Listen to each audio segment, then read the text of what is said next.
If you watched Oklahoma's game Wednesday night against the Texas Longhorns, you might subscribe to the theory that the horns down sign has some mystical power in it that allows Texas to overcome a 22-point deficit and win a game. In my best Dwight Schrute voice, false. That is not true. You would think that if that were true, then the Texas Longhorns would not be 0-3 against the Sooners in football over the last 3 years, losing by a combined score of 146-60, because I'm pretty sure every time Oklahoma intercepted a ball and returned it for a touchdown, you saw the horns down. The fact of the matter is that loss on Wednesday night had a lot more to do with Oklahoma's inability to handle the full court press more than it did anything that Ahmad Mbai did. Should he have done that? Probably not.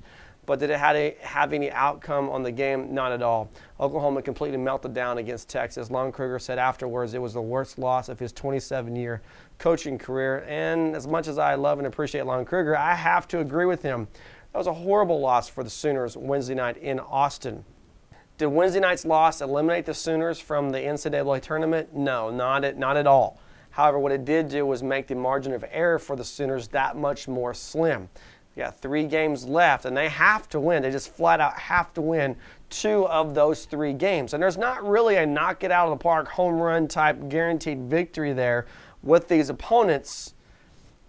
Yeah, there is. There is one. TCU at the very end of the season. Sooners conclude Big 12 conference play in Fort Worth. But you look at this Saturday, Iowa State, the following game against West Virginia. Those are not going to be games where Oklahoma can just come out on the court and win. I mean, Iowa State is competing for seeding within the NCAA tournament. I believe they're already a shoo-in.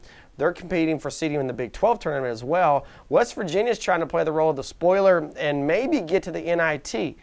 So they're going to come in scrapping and fighting. Oklahoma has to be ready. Iowa State, Oklahoma tied for 4th in the Big 12 Conference. 9-6 is their record. One will be leaving with that 10th win. One will be staying with that 7th loss. Hopefully it's the Cyclones going back to Ames. Oklahoma right now 18-9 on the season. Just 2 more regular season wins. Is it possible? Absolutely. Will we see it happen if they fix their problems with ball handling? Yes. SB Nation's CrimsonandCreamMachine.com. I'm Matt Hofeld.